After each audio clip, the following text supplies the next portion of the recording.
Hey everyone, it's Rochelle here with Losing It on Keto. For those of you who've been recurring viewers, welcome back. Welcome to the newcomers. And in this video, I'm going to make a recipe for a Korean breakfast sandwich.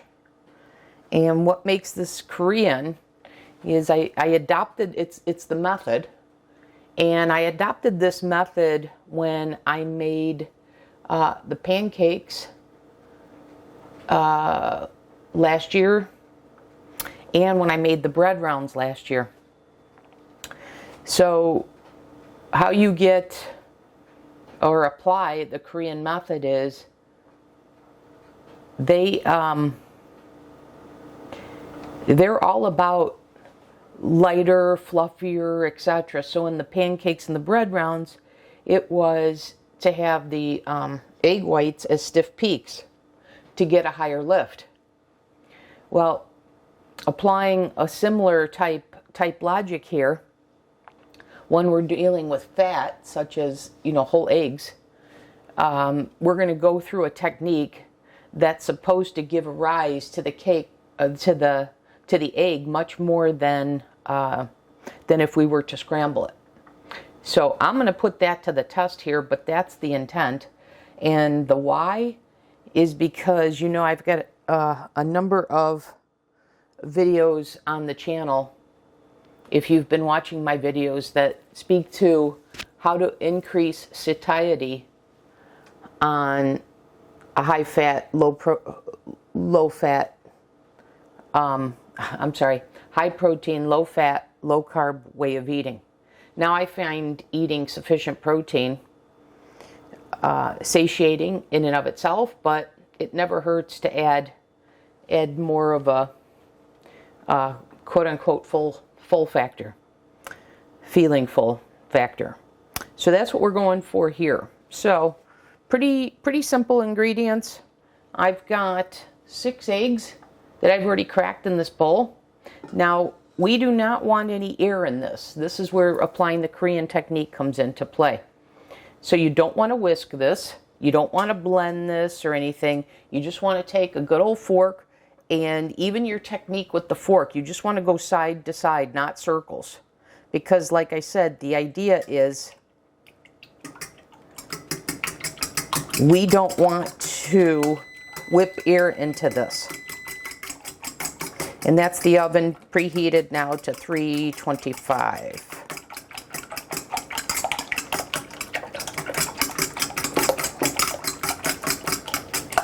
So the end result for part of our sandwich should be this silky, puffed up egg.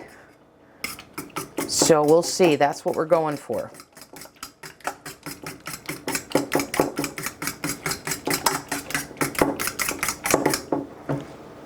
Okay, so you see I just went side to side here.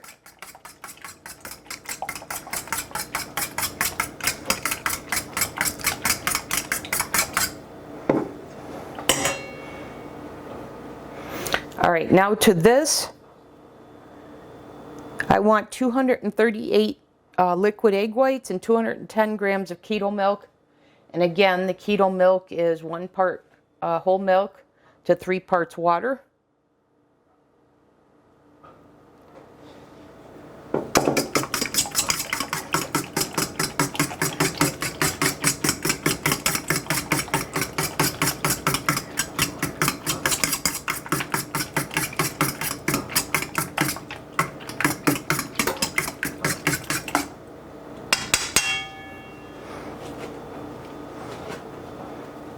Okay, so that would be precisely on the keto milk, say 52.5, so you can round it, of milk.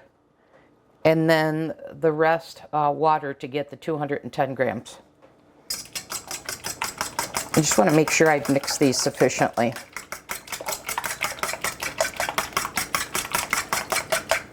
Okay, I think I have.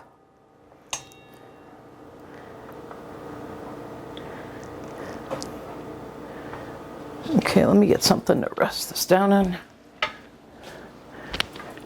Okay, now, like I said, we've got the egg whites that I've already measured out here, 238 grams.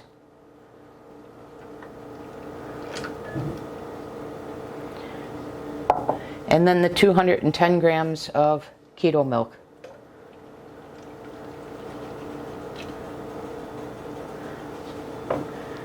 And because for this recipe, I want to make sure it's absolutely precise, given this recipe is all about the technique.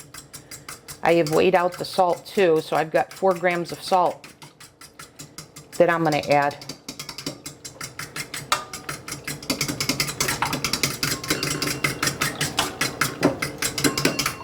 Now, one of the things I'm going to be testing in this recipe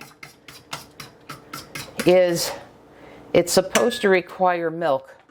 And of course, this is mostly water, so I'm hoping that doesn't affect the lift. But we only know unless we try. But regardless of how much lift we get, you can't go wrong with this as a topping for a breakfast sandwich. If all goes well, we're going to get a result that is going to fluff up really nicely, almost like a cheesecake look. And then we'll cut that into squares, into 4, and that'll serve as the egg part of 4 breakfast sandwiches. So that's what we're going for here. Okay, so let me get this out of the way so we can do the next step.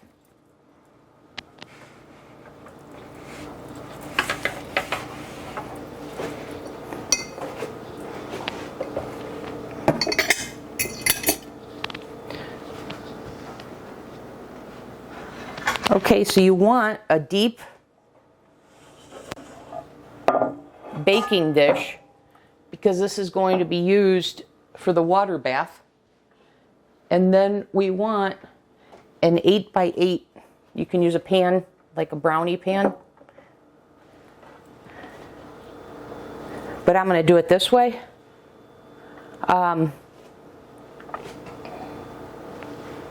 what I want to do is I want to strain the egg mixture into my 8x8 silicone mold here. Okay? So just pour it in.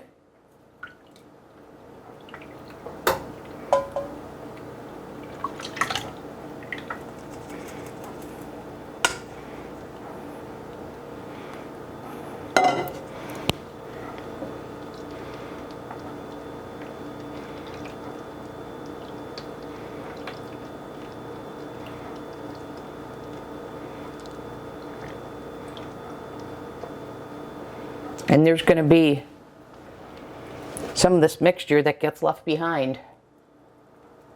And that's part of the purpose, or I should say the purpose for straining this. Okay? So you see that? That's going to get left behind.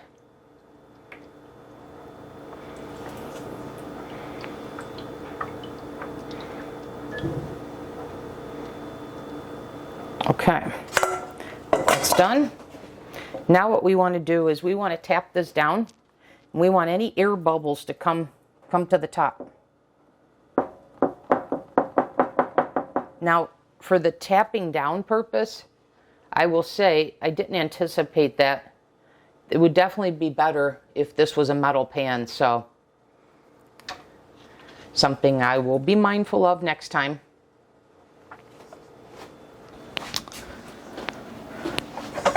So that's okay, I'll just tap the whole thing down.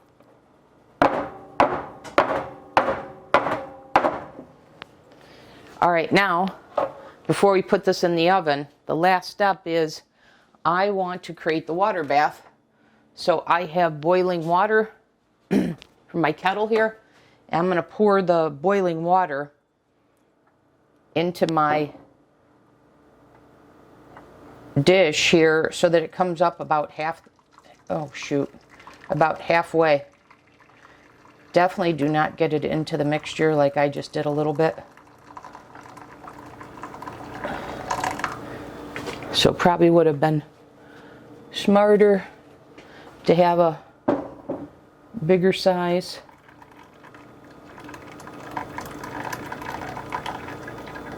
Dish that's serving, that's holding the water bath. Okay, that looks pretty good to me.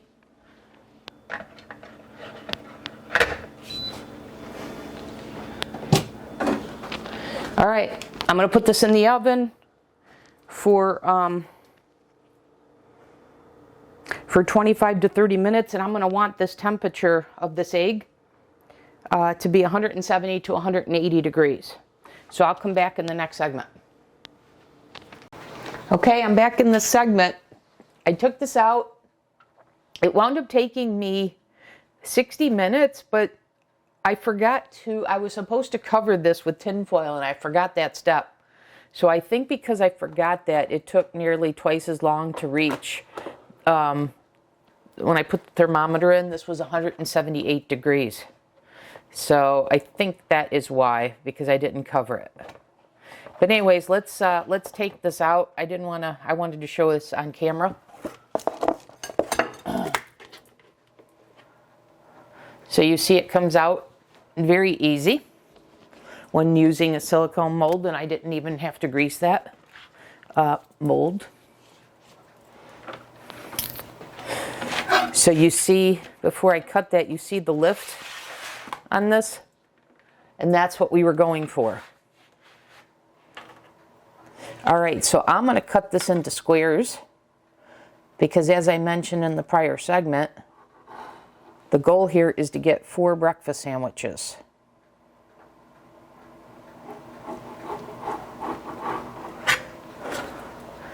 Perhaps my cuts aren't even, but...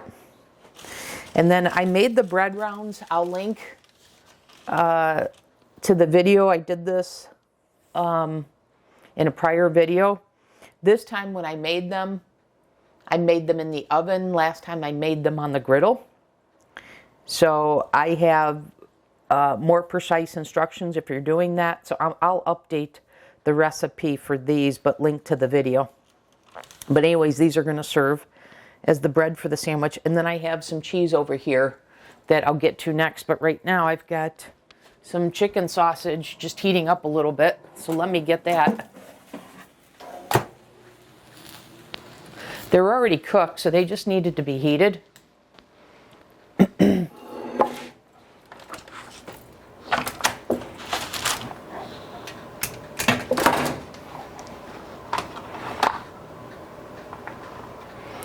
So let me move some things around here, make some room. There we go. And what I have here,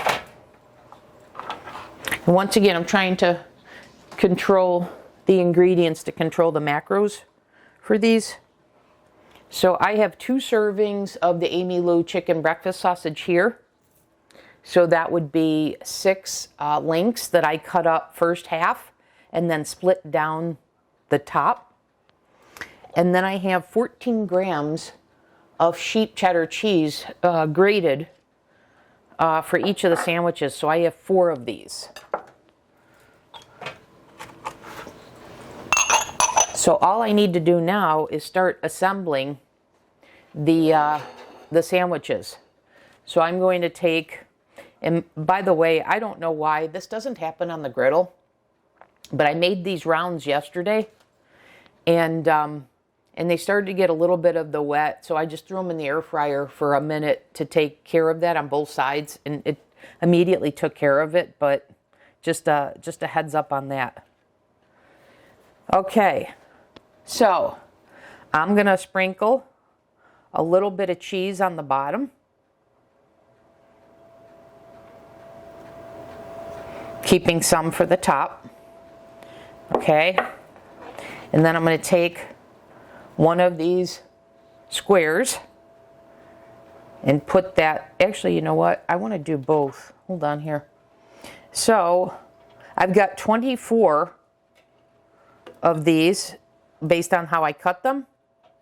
So that is 6 per sandwich. So I'm going to put 3 of these on the bottom. I'm going to top it with the egg. And then I'm going to put the rest of the cheese. Actually, I'm going to put the sausage next. And then I'm going to put the rest of the cheese.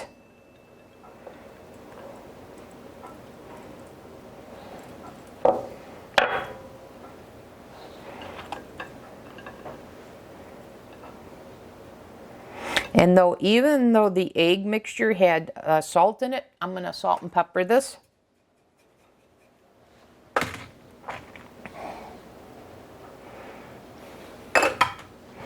And this is warm, so I'm going to go ahead and try this now.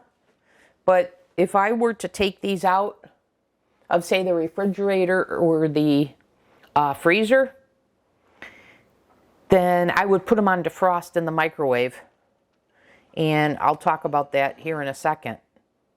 And I suppose I could do that here, given that I'd want to melt the cheese a little bit. Or I could throw this in the air fryer. But let me just do a quick blast in the microwave here on defrost, just to melt that cheese.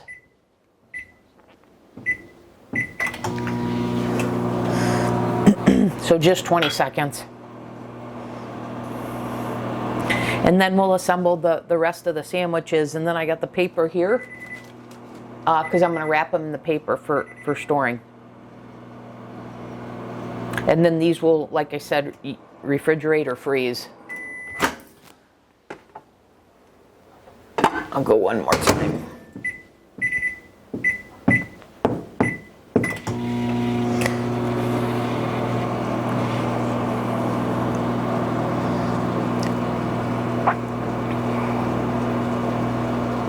But so far, well, actually, let me show you. So far, this is achieving what I hope to achieve with this, because look at how that is.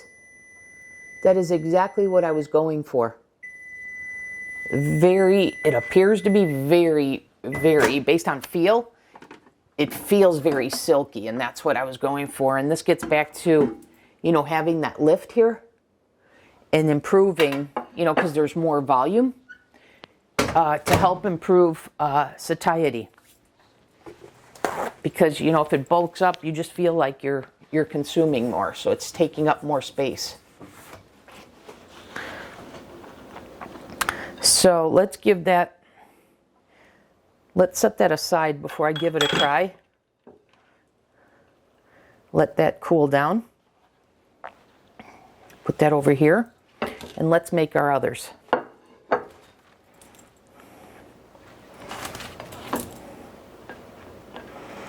So again, I'm going to take some of the cheese and put that on the bottom first. And the idea is because you want all the ingredients to hold together, so you use the cheese, melting the cheese to do that. And then 3 of the little chicken sausage. You can decide, what ingredients you want to put on yours. This is what I'm choosing to do. And I just split that. And then 3 more.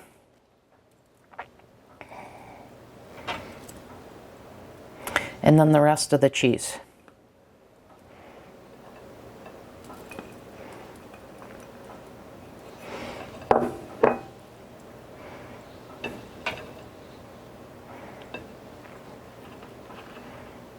Now I want to sprinkle that with seasoning. And for me, that's salt and pepper.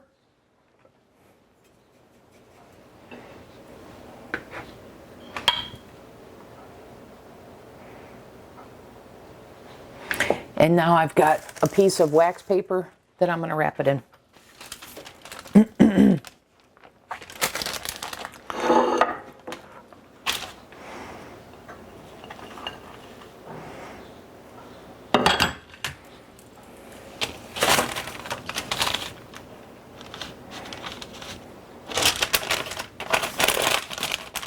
And then this is how I will store it.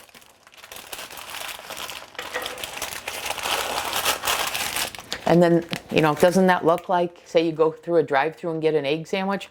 Doesn't that look like that? And then I'll pop this in for 30 seconds on defrost or cook in the microwave. Let it sit for 5 minutes before consuming if you're taking this out of the refrigerator. And for a freezer, you probably go a little bit longer, but then let it sit for 5 minutes. Okay, so there's number one, or number two actually, but the first one wrapped. Now let's do the other two. Maybe we'll do both simultaneously here.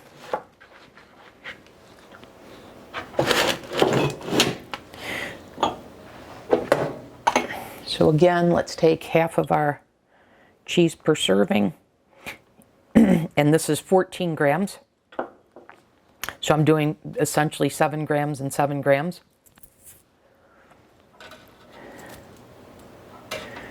And then with the chicken sausage, one serving is 65. I'm using a half a serving on a sandwich. So 32, so it's about 16 grams on the bottom and then 16 grams on the top. So we've got that. Then we'll do the next serving of the cheese.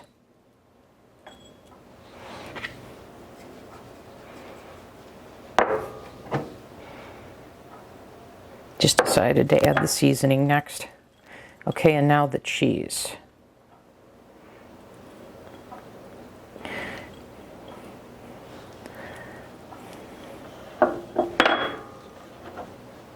Okay, now the lid, so to speak. Then we get our next piece of wax paper. And put that in the middle. Bring the end up.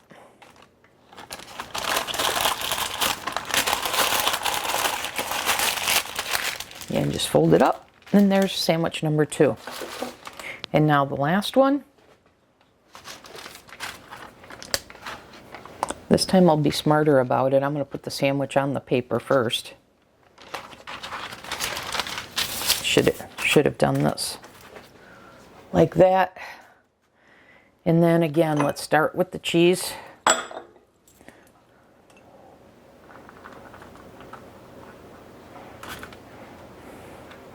And, you know, if you want to do sliced cheese, you can certainly do that. The reason I didn't is because I wanted to use this sheep cheddar,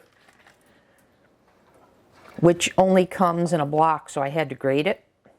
So that's why I didn't use a slice, and by doing the grating of the cheese, I found I can control my macros better because it's easier than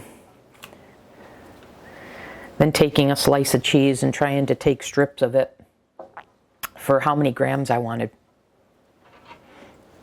But feel free to use slices here.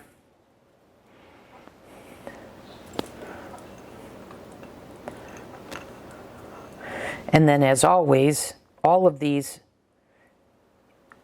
you know, because you're starting with the lowest common denominator when you're doing PSMF, meaning high protein, low fat, low carb as a starting point. Depending upon your way of eating, you can adjust. If you want more fat, if you want to bring the protein down a little bit, you can always do that by controlling the ingredients. So if you want more cheese, if you want a different type of meat, etc., well, then you can do that.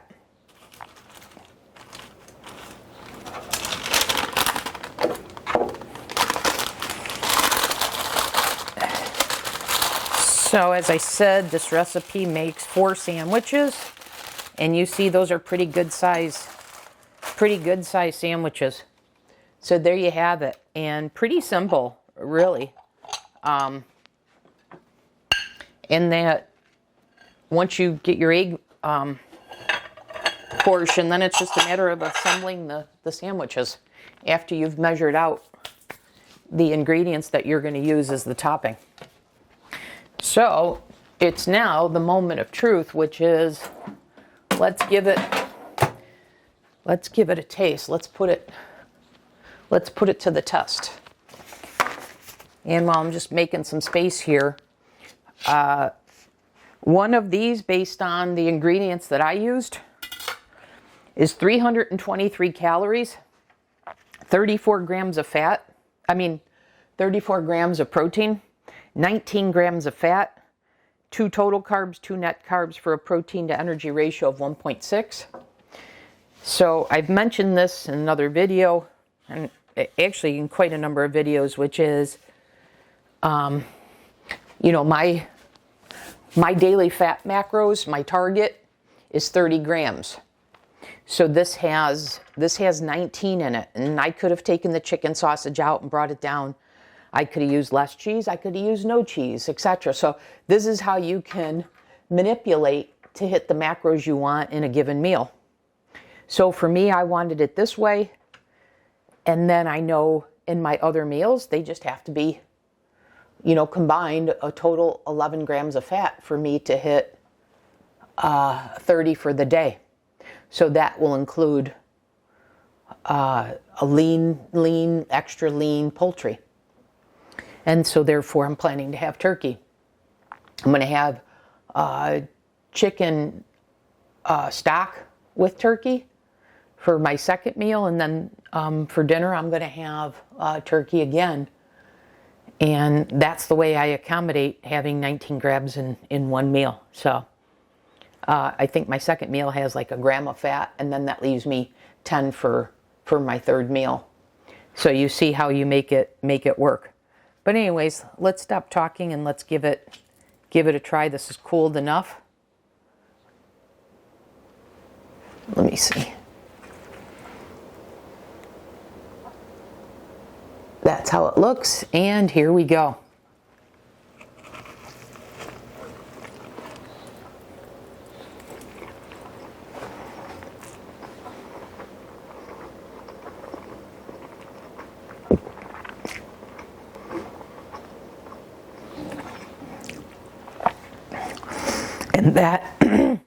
And that is a wow. Wow. The texture of the eggs is just a wow. So light, fluffy, and silky. Wow. I will say this. The sandwich could use more cheese. But again, I just explained. So you make trade-offs. You know, I could have cut the chicken sausage out and used more cheese because the chicken sausage has fat. But this is the way I did it. But it could definitely use more cheese. But this is how I make it work with PSMF. And this is fantastic. And look at the size of that sandwich. Okay, guys? So there's another recipe idea for you, no matter what way of eating. But getting in the protein. And now I'm set for 3 more meals. And like I said, I don't think this was too much prep work. I think it was actually pretty easy. Just scramble some eggs with egg white and keto milk with a fork, and then pour it into an 8x8 pan. Cover it, place that in a water bath that comes up about halfway, and then bake that until the egg is 170 to 180 degrees. And it should be 25 to 30 minutes if you've covered it. If not, I did uncovered. It took me 60 minutes. I was also interested to know, using a keto milk, which is predominantly water versus all milk, I wondered if that added to the bake time, but unfortunately, because I didn't cover it, I don't know. I just know that it took 60 minutes uncovered with the keto milk. All right, that'll do it for this recipe. I'll see you guys in the next one.